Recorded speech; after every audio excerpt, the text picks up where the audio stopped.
name's Paul Carbajal. I'm the Uprights Gearbox lead. This is Zach, co-lead, Zachary Valles. We're here to present to you guys what we have on Gearbox and Uprights and what we learned since we started doing it and what we think will help you guys out better in the future. So it's pretty much the outline of what I'm going to talk about. I just want you guys to know like everything you guys need to know and what's important to you guys. So the motor configuration and then everything that follows or trickles down is based on what's previous. So motor configuration is most important, and then I'll explain that to you guys in the next slide. Then torque transfer, and then the gear system, the uprights, then the wheel hub.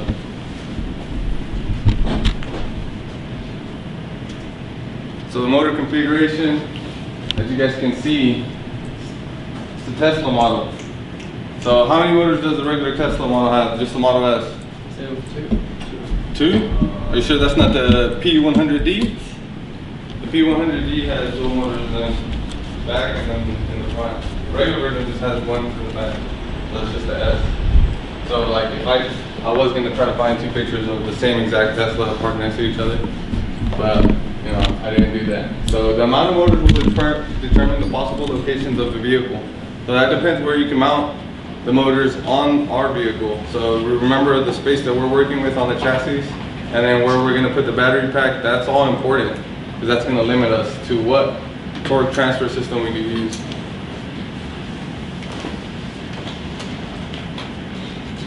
So for our EV vehicle, we use 4 custom in-hub AC synchronous brushless electric motors, and they're each outputting 42 horsepower at 9,000 RPM. That's max. So as you guys can see in the illustration, where the 4 motors are, that's where we designed to put it, and I'll explain that later as well.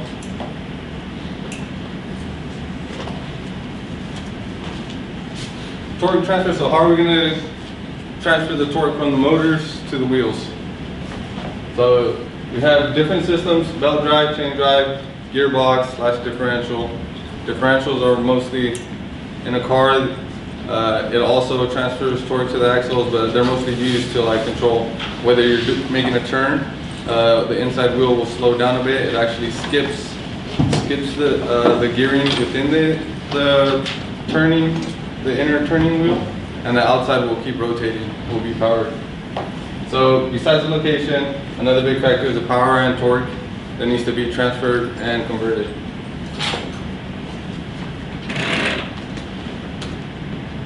So this is a good time to mention the research that needs to be done. I kind of stole this off of Ben's slides as well because of the database, but then also FSA teams, that's like the #1 resource that we have. And like for us, like you can see that, I found that on Instagram right there at AMZ Racing. And AMZ Racing is also, they set the world acceleration record, 0 to 60. So also this is NTNU, and that's URE. So this is all where we got inspiration from, but we could also use this, and I've already found out about this. I wish I would have found out about it earlier. So as you guys can see, this is more like our system right here, and we'll explain it later. That's more like how ours looks. This one's reversed, but it's essentially the same thing. That one's reversed, URE, the one down in the left right-hand corner. So our gear systems, based off the torque analysis, so the torque you desire, so what's the max speed that we want, how much horsepower does our engine put out, how much RPM is it going to spin at, so the speed of it. So that all depends on what we can use. The constraints, as I said earlier, location, size, drive, etc. So these are the gear train systems we have: parallel axis system, and then the epic cyclic system. So parallel axis system is just your standard, what you think of when you see gear. Just one gear, one spur gear and another spur gear. One's a pinion, usually the pinion's a smaller gear, and then the gear is the bigger one. So I'll go into depth on this one right here. So the parallel axis, referred to as what I said earlier. The ratio for this is just the bigger gear over the smaller gear, or gear 2 over gear 1. So for this here, there's gear reduction, and gear reduction is when you have the pinion gear as your drive gear. And then overdrive, which is you wanting to achieve faster speed. That is when you have a bigger sprocket for the drive gear and a smaller one for the wheels, or that leads to the wheels. So if there was length, so if you had multiple stages of those gears or external gears, we would use a second ratio in the bottom, and that's essentially just taking the general first gear ratio and then multiplying it by the next stage. So you'll see how it's kind of similar to the epicyclic gear system. So this is the epicyclic gear system. So what it consists of is internal and external tooth-shaped gears, combining to get the required torque transfer that you need. And that also takes up very little space. So that's a plus for us. And I mean, anybody would want to use it, but it is more complex in building, designing, and math as well. As you can see, to be honest, I don't know how this ratio works, but that's the ratio for it, and that's in the books. Like, if you try to picture it for our system, this is a pretty easy system because this is just one stage. Ours is a two-stage. It's actually a complex planetary gear system, and there's just double planetary gear systems, and those are easier to understand.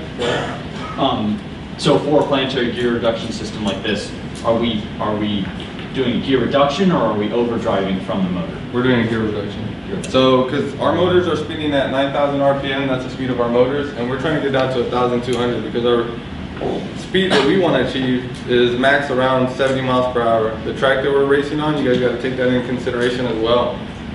You're never really going to get up to 100 before you hit the corner or the apex, so it's pretty much worthless. When it does come into play, it's like acceleration, so we're gaining acceleration because of this, but we're losing speed. So we're quick, but not fast. But for the track purposes, it's a nice balance. So this is the compound planetary gear system. This picture was done by Zach, right here. So it's composed of two stages, but they're pretty much two half stages. So there's a double planetary gear system, and then there's the compound planetary gear system. The double system would consist of the sun, the planet, the ring, and then another sun, planet, and ring.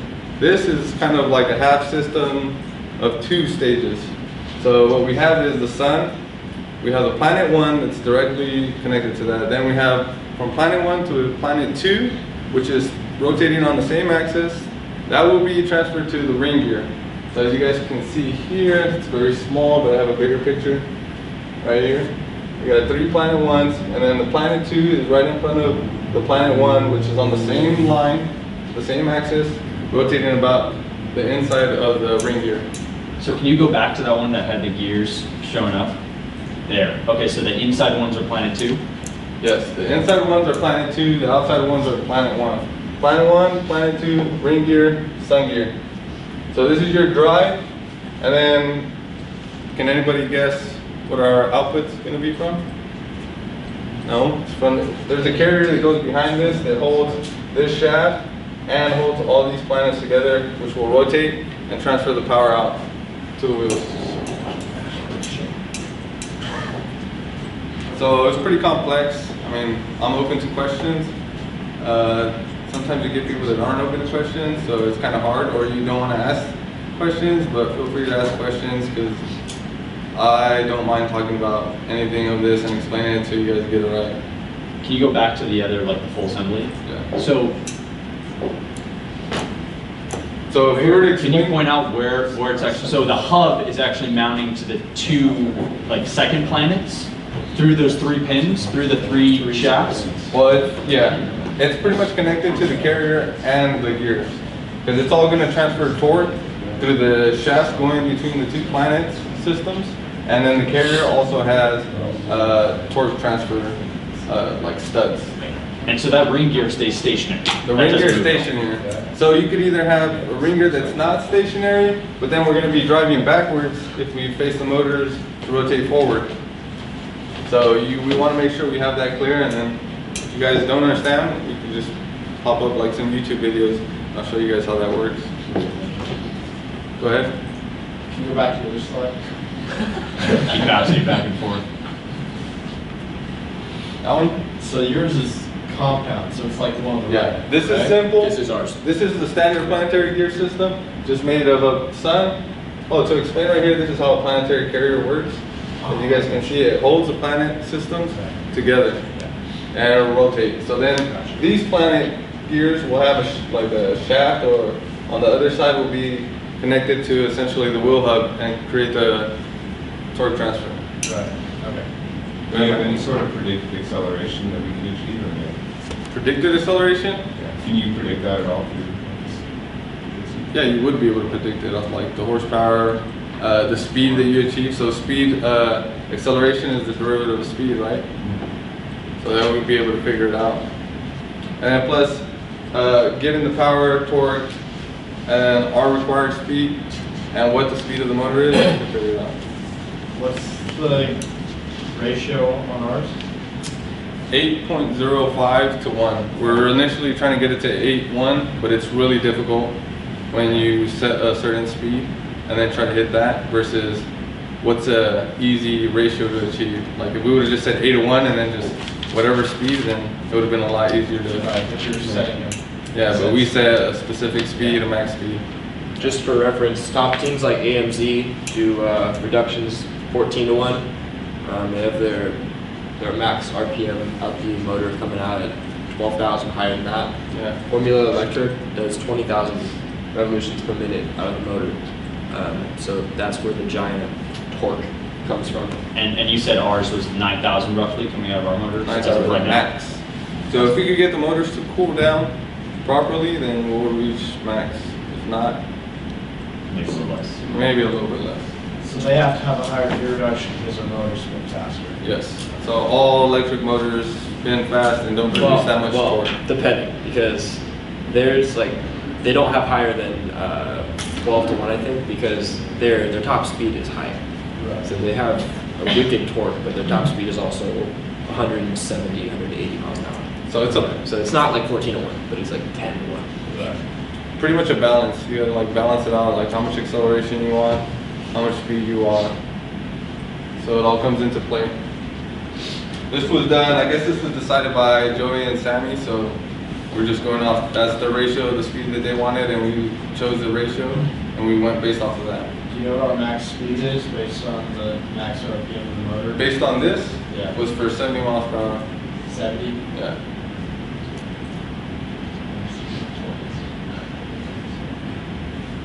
So the uprights, I'm not gonna go too into them, but I just wanna make like something that you guys can reference it to. So if you guys have a vehicle, it's commonly known as the spindle. If you try to Google this and just put in upright, you might find a lot of like working out machinery or some kind of vacuum, upright vacuum or something. So make sure you put like vehicle upright.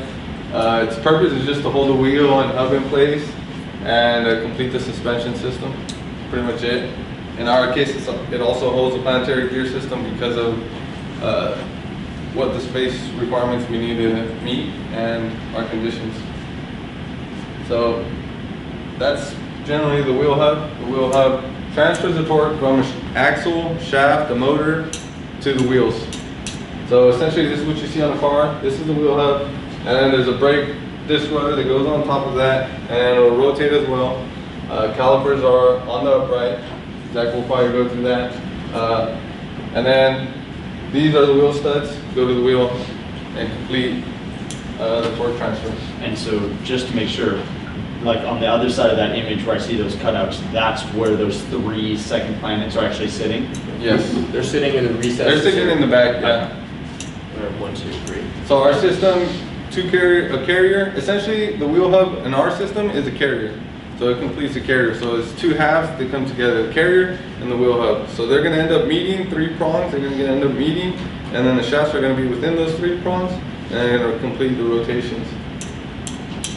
So our gears are in double shear.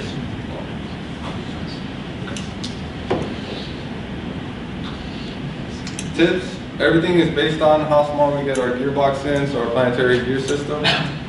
Based off of that, we could go to upright size. The design has to meet the criteria first, and then we start doing optimization, as you guys might have heard if you guys attended Ben's lecture, if he mentioned that. That's pretty much it. That's all I got for you guys. Hopefully I didn't waste too much time. Give it 10 minutes. And then Zach's gonna be up next. Yeah.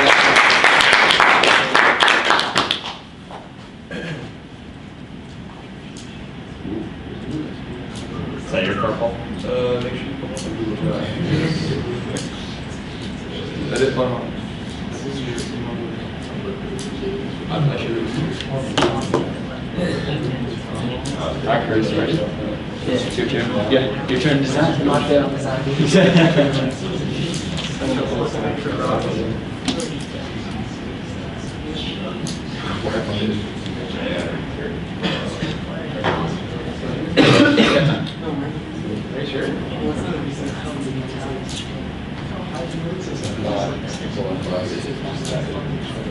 So far you're the only one that you don't like and then I believe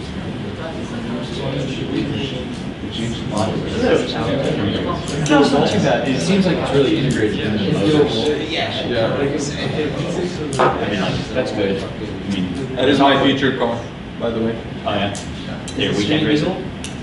Yeah, it is street legal. I think you have to drag it over. Yeah. Or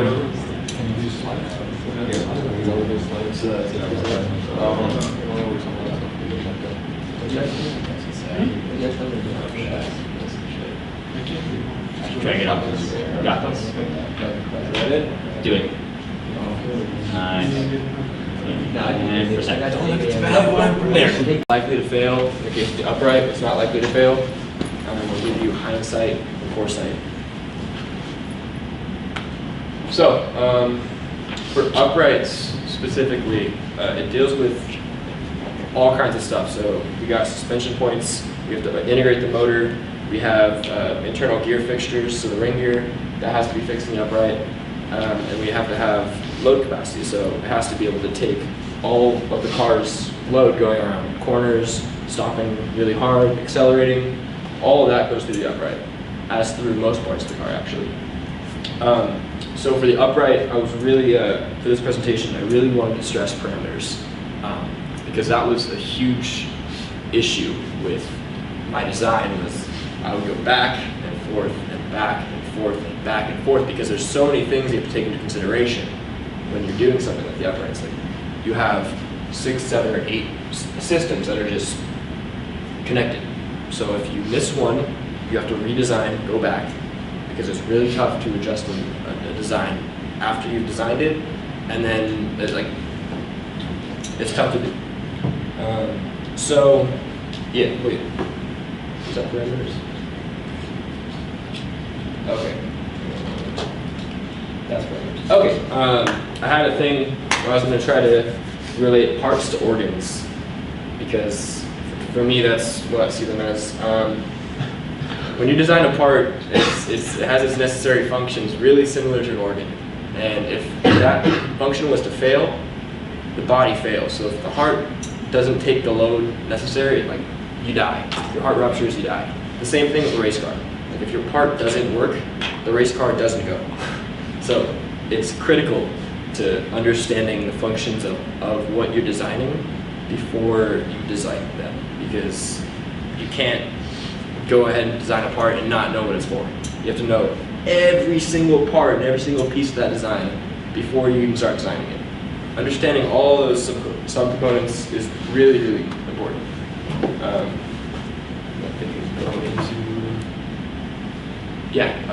Next slide, please. So, simple do's and don'ts. Designing should just be simple. It should just be connecting all the points and then finessing after that. It shouldn't be like all of the work should come for understanding what you're designing and then pulling the trigger and going for it, because you can't sit down on a SolidWorks sketch and just start going based on what you think you're going to design. But you have to have a ton of background information, you have to have a ton of preparation to get to that designing point. So you know exactly what you need to do, exactly what you need to accomplish, and you can worry about everything later on, like weight savings, you can worry about machinability after that. There are all these checklists that you have to go through in order to properly design a part and not waste any time at all.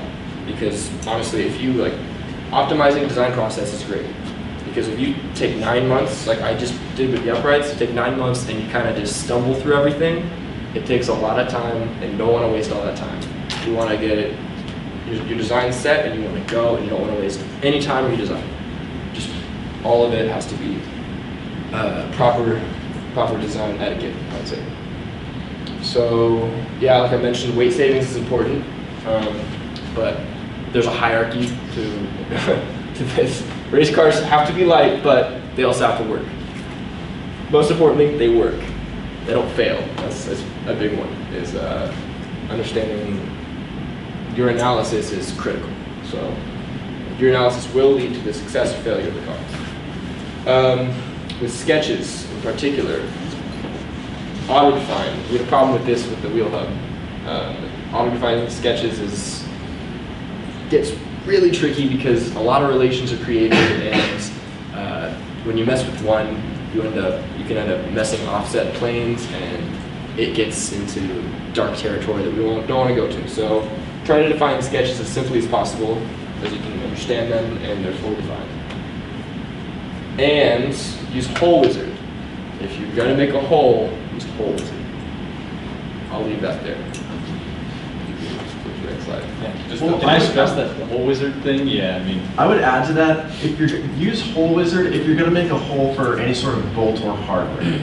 Oh, If you're making the holes, you're planning to put a screw through it. yeah, Yeah. if you're planning to put any sort of hardware through it, Hole Wizard is the way to go. And the reason for that is, if you want to put a 1/4-inch bolt into something, if you just want it to go through, you're going to need a little bit bigger than a 1/4-inch hole.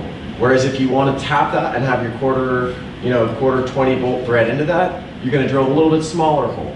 Hole Wizard, you just tell it what kind of bolt you're going to put there, and it'll make the hole the right size. And then that way, when you go to make your drawing, it'll tell you, oh, you need a point whatever drill bit.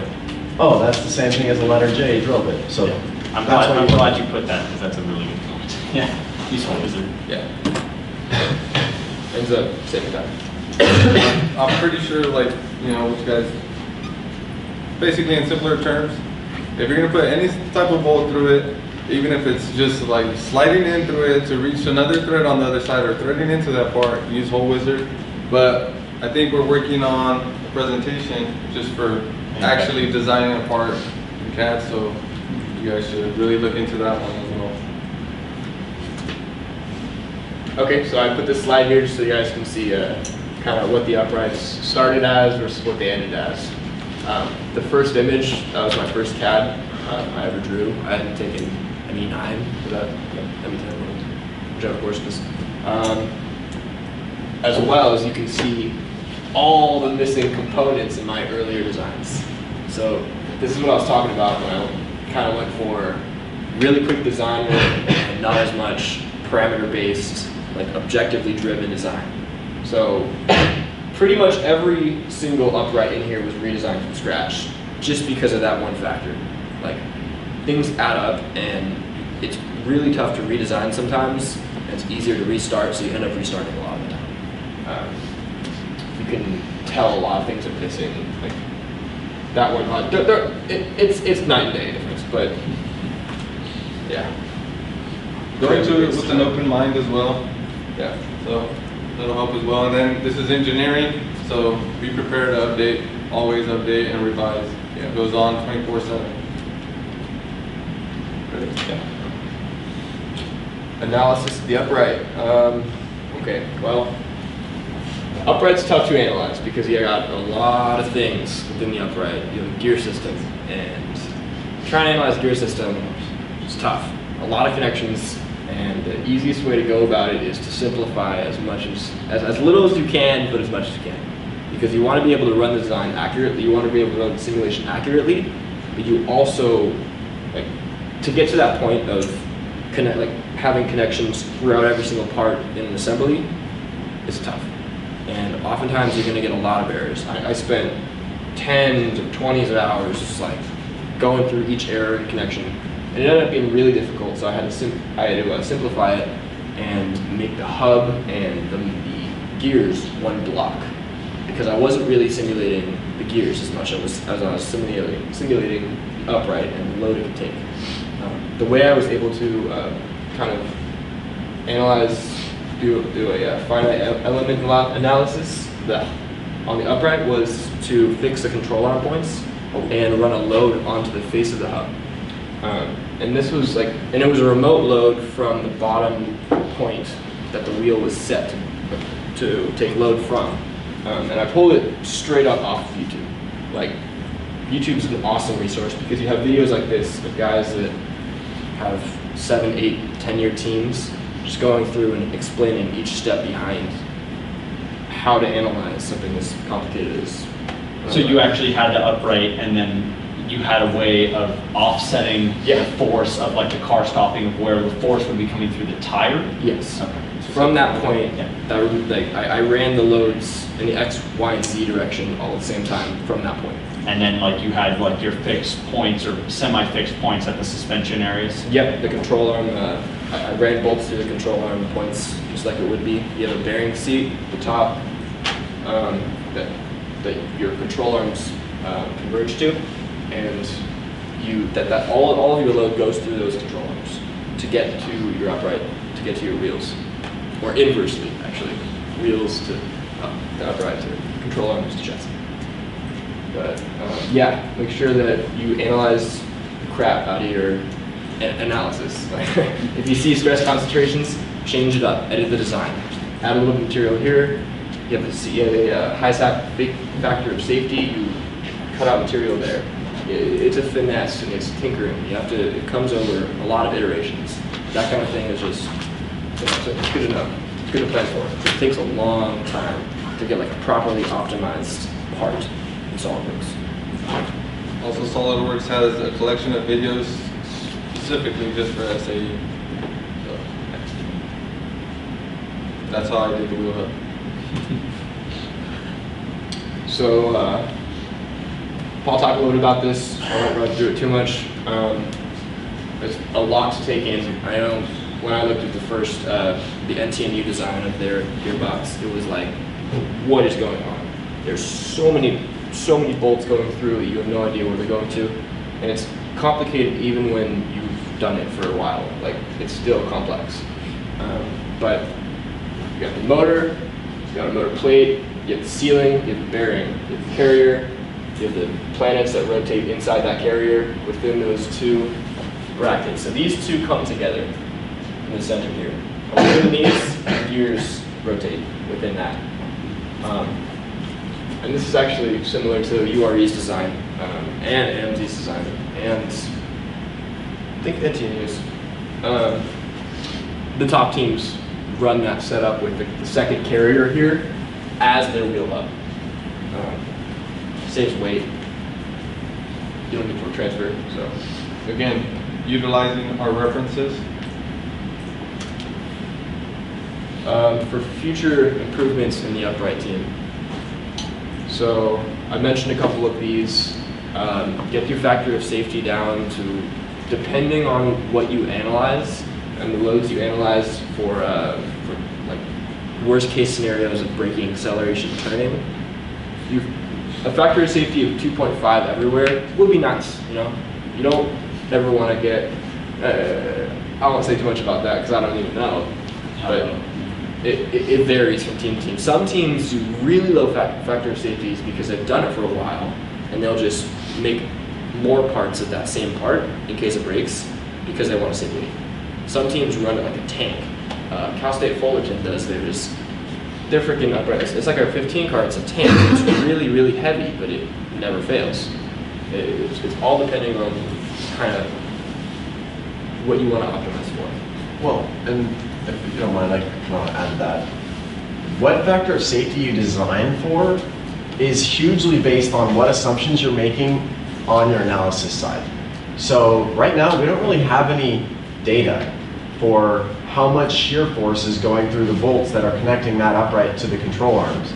And we can get an estimate, we can do some rough hand calcs and say, should be about this, but that's really a guess. So depending on how certain you are of your design and like analysis parameters is going to dictate what you're going to look for your factor of safety. If you know 100% fact the force will not go above this, you could design for a 1.01, right? Yeah. But the reality of you knowing what forces you're going to see to that level of certainty are really unlikely.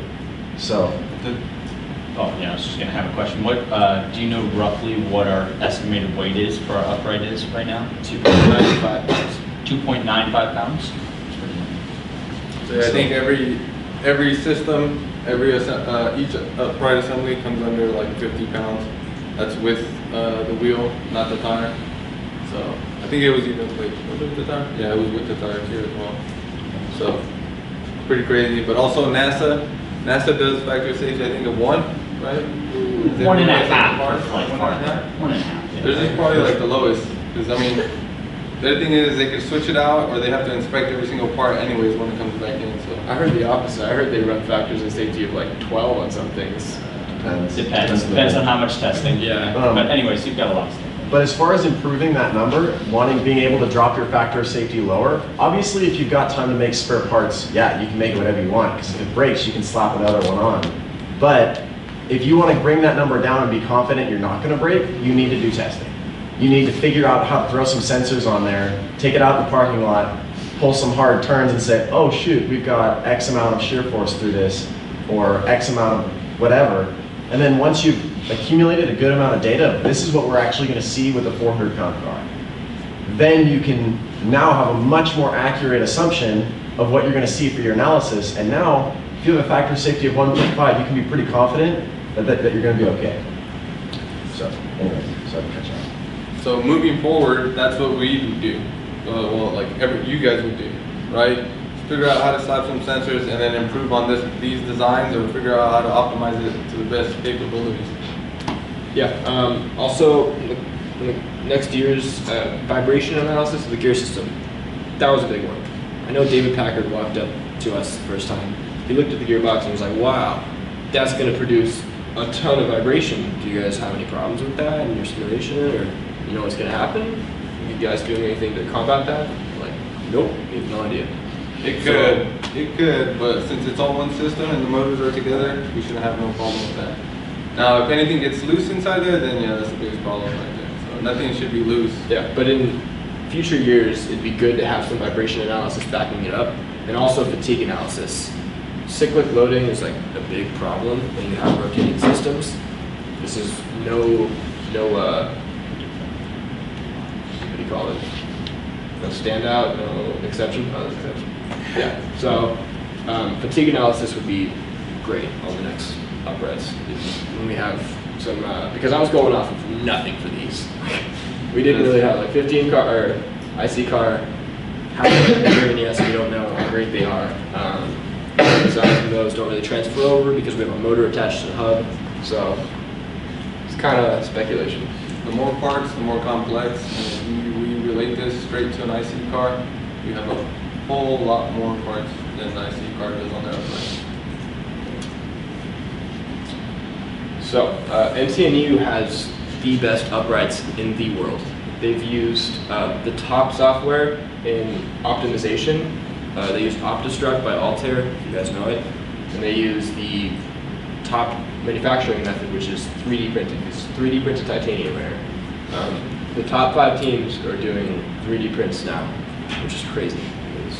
It is just crazy. So with that kind of optimization software they're using, they're able to construct these organic curves. And it looks great, and you're like, wow, and they save a ton of weight. But what I take from it is that it's really just kind of a more advanced software version of what you do when you optimize a part. Obviously, we're not able to machine this with a 3-axis. I mean, if you had an infinite amount of pictures, you'd be able to, and you had an infinite amount of time, you'd be able to, but we don't. So something like that would be completely unmachinable by our means, but not completely unmachinable if you start tweaking with it and thinking about it and thinking how to machine things. You could construct something, I think. You could construct something pretty similar to this, with straightened out curves and less pockets. You can't see it but from this perspective, you have like frames that are 3-dimensionally protruding, and you can't do anything like that, but you can do some pretty close stuff on the 3-axis if you're clever and you optimize it correctly. But this is like looking towards the top of the line, like what can we achieve? They're doing it. They're doing it right. And they're doing a lot of other things right. I noticed that a couple of the top teams are doing like collinear with the control arm to the plane off of the, like, they have an upright, they have a shim up here for camber, and basically they have a slide that comes through and connects to that. You can shim depending on what you want. If you want 10 degrees negative camber, you can have 10 degrees of negative camber just by shimming that. And that being just slightly offset means a lot more structural integrity in the control arm mounting to the bearing seat. There's no offset skew. It's just straight into the upright. Another thing is a motor adapter plate. That's just a smart thing to do because you can change the diameter of the upright without changing the diameter of the motor. Because the motor has bolting holes. And if you don't want to waste a ton of space in your diameter and have a lot of extra material, you put in an adapter plate. So you bolt it to the motor, and you bolt the motor, that plate to the upright, and it's just like the upright's bolted to the motor, but you don't have to follow the same pattern. So some smart stuff they do. It's good to look at them. Luckily, our motor's smaller, a little bit bigger than our upright, so we don't really have to take that into consideration. In future years, it might be a thing. Yeah. But yeah. So I did some blow-ups here of the top teams. I think Which top is? this is URE, this one's Delft, and that one's AMZ, right?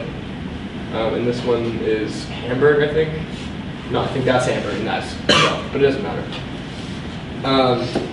Not too viewable, but the GIF didn't work out too well, but you can see their final drive systems look pretty similar with the exception of URE. URE has a funky system going on with their wheel center being their hub as well.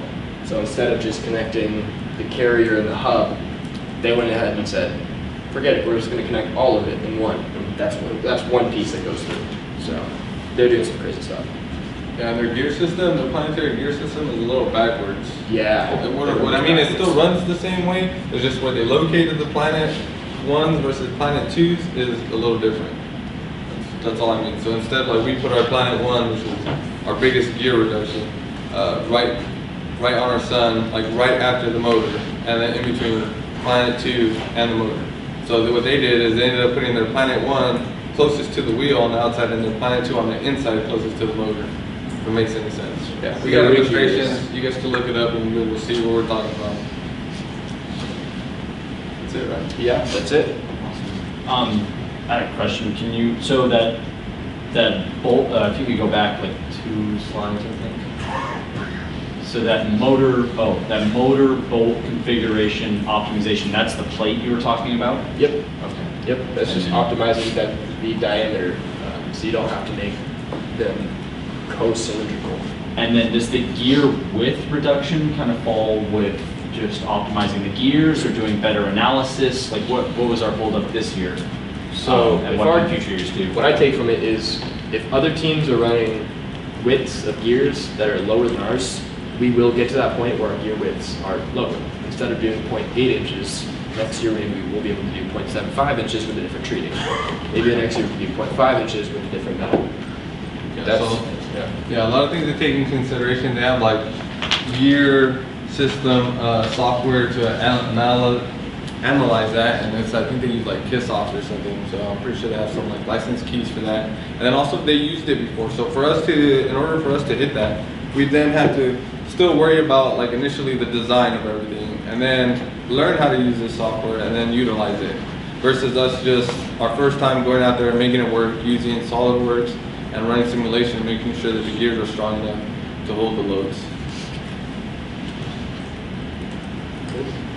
That's it. Questions? Nice job, guys.